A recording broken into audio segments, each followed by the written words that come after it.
What's going on, everybody? It is day 2 of this project. Everybody's on site. We picked up more rebar. There's Luis, Shane, morning. Eric is here, Enrique, and Tyler. There he is. Yeah, so Shane can just start working on taking this out, huh? Yeah, you can take out this. Yeah. This little piece, once to save these plants. These plants have a lot of bees. Shane. Hey, so I was taking out the apron right here. Go over 3 feet and take all this out, but save the plant. Save the plant. Same thing on that side. We can do 3 feet that way as well. Okay. Yep.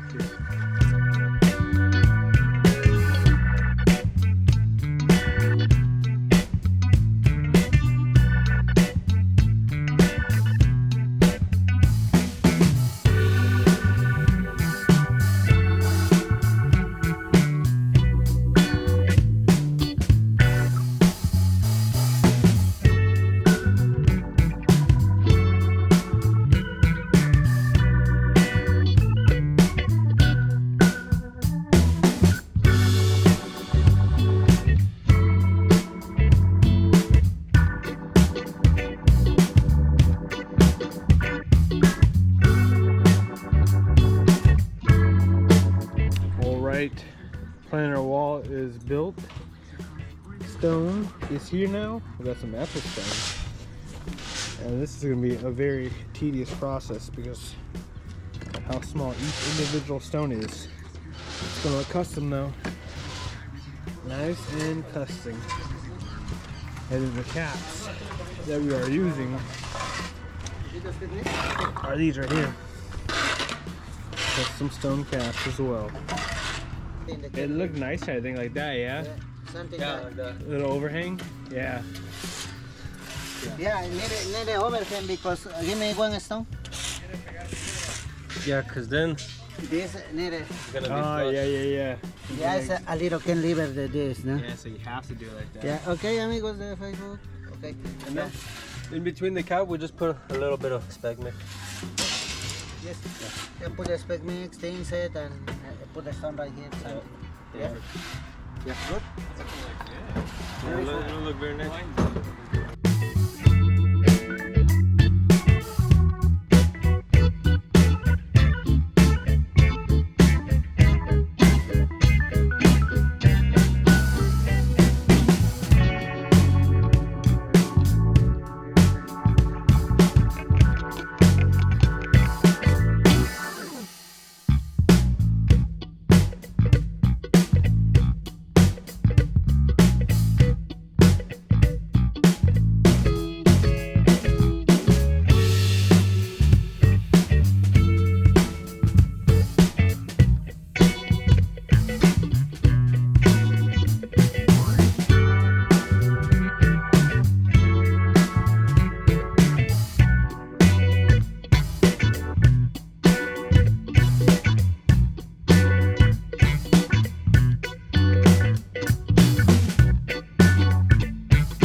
Alright, good morning, everybody.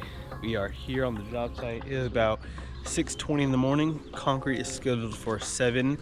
We got a color going in today, about 20 yards, almost 20 yards, like 18, I think. We're also going to be doing a diamond grid concrete driveway. Tyler right now is trying to negotiate the price with the homeowner. We already told him, you know, it'd be $1,200, but he's trying to cut us down in half, so I think we're going to meet him somewhere in the middle. Are you okay? Yeah, my shoes are on. What, did you just break your shit on the hitch? Yeah, I always whack my shoes on. Alright, well, hopefully Shane's shin's okay. Slammed it on the hitch of the truck. I know that hitch kind of sticks out pretty far, huh?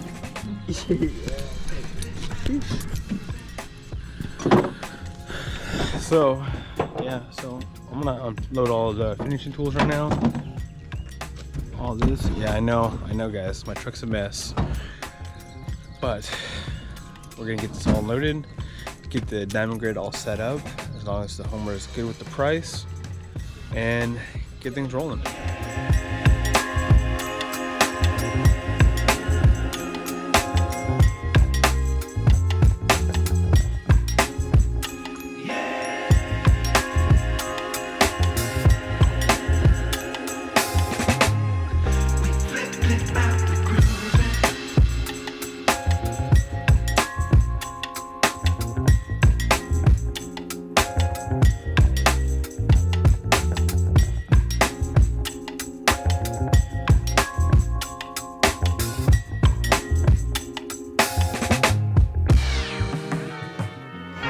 This pour was probably one of the hardest diamond grid pours I've ever done, and that's because as soon as we started laying down this concrete, it was extremely dry. It was probably a 3.5 inch, maybe a 4 inch slump. We didn't check it, but you know, that's what I ordered it at, a 4 inch. And we're doing diamond grids in here, so that was a last minute add-on. I wasn't expecting that, so we basically started cutting in our joints right after we finished pouring out the driveway, and it was already pretty hard.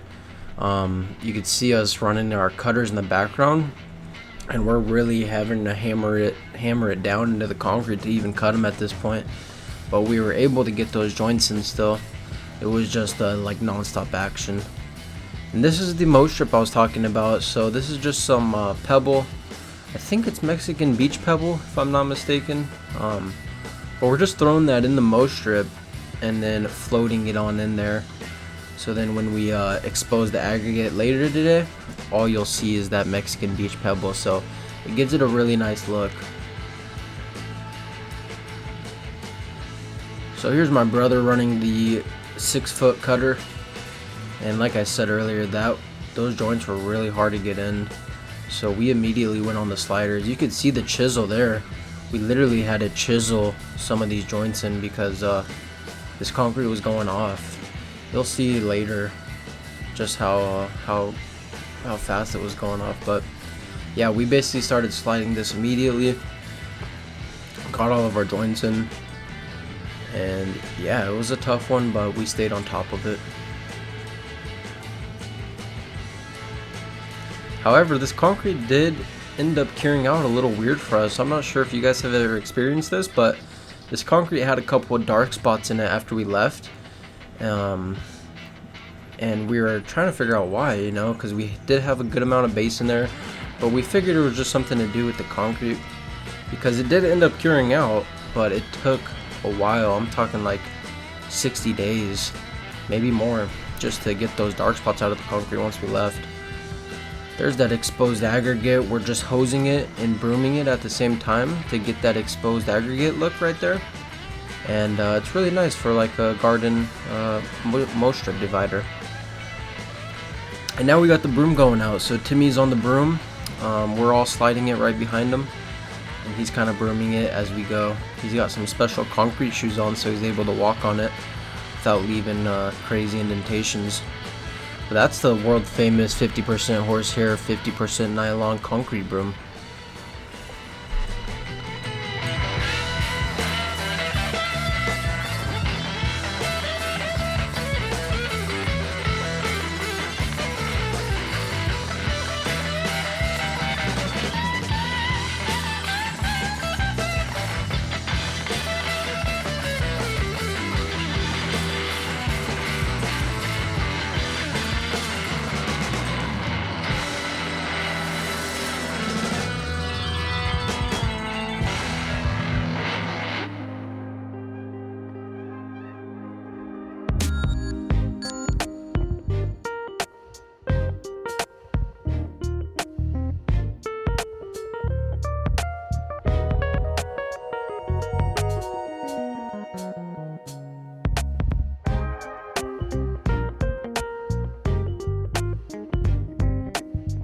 How do you feel about today's pour? Pretty good. It looks very good. How did you feel out there on the sliders? Sliding around. Was that tough? Yeah. A lot tougher than you thought? That's all I do. It's hard. I don't do this every day, so I have to say yeah. Eric, what do you think Shane's performance was out there on the sliders? 2 out of 10. Yeah, see? Hey, you know what? That's not bad for your first time. At least it wasn't a 1 out of 10. That's our main man Shane, and he definitely got it on that day on the sliders, old school style. And it was a nice performance, I must say myself. But that wraps it up on the driveway pour. Now we're moving on to this apron approach. We're gonna be demoing out the curb and gutter. 3 feet on each side we're extending this apron approach. And I just backed in my dump trailer here so we can easily throw in everything. No wheelbarrows or anything needed. Just throw it on in. Since we are pulling permits for this job, the city required us to pour it at a city 3250 mix, C3250 that is. And it's basically just big rock and 3250 PSI. No Buckeye, fiber mesh, or rebar. They don't allow for any of that in city concrete work because they basically want easy access in case something breaks or they gotta excavate it. They can take it out relatively easily. But we do have to pour it a little deeper. I think it's about 8 inches of concrete, 9 inches of concrete, so it's a pretty thick slab. So that kind of makes up for the rebar.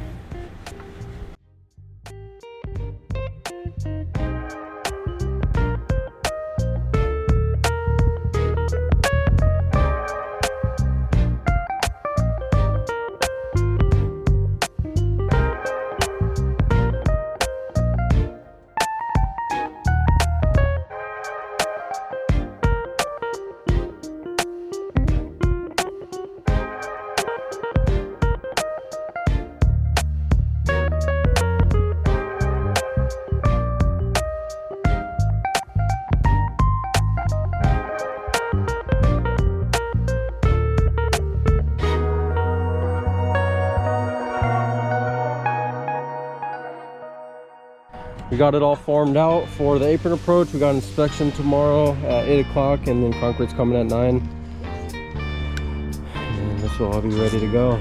It was nice because typically with a general B license, you're not able to pull permits for the apron approaches. You have to have a C8 license, which is a concrete specialty. But in the city of Irvine, C8s or general Bs can pull this permit. So I was able to pull it with my license.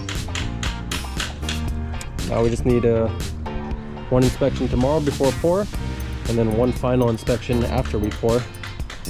And that's a job well done. All right, good morning, everybody. We're gonna be pouring out the apron approach today. It's just gonna be me and Eric here today since it's pretty small. Tyler is actually on another job right now with the rest of the crew. So basically me and Eric are gonna be wrapping up this one, getting it nice and clean, and then pouring out this apron approach. We got, I think it's 3.5 or 4 yards coming. I forget the exact, but should be plenty for this little thing. And then the inspector will be coming later on in the afternoon just to collect the ticket to make sure that we poured out at 3250. That's what the city of Irvine wants us to pour the PSI at. So that's what we got. All right, concrete is finally here.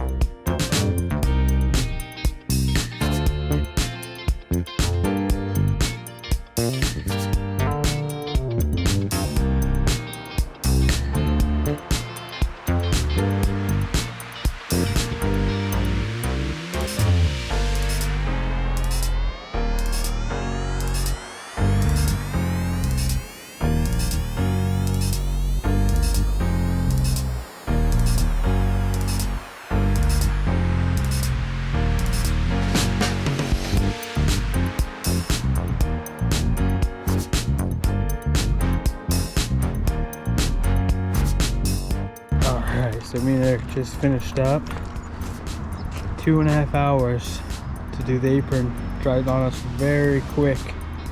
It was non-stop action, huh? Easy money. Yeah. Looks good. Gonna just kind of clean up and we're gonna rock and roll out of here.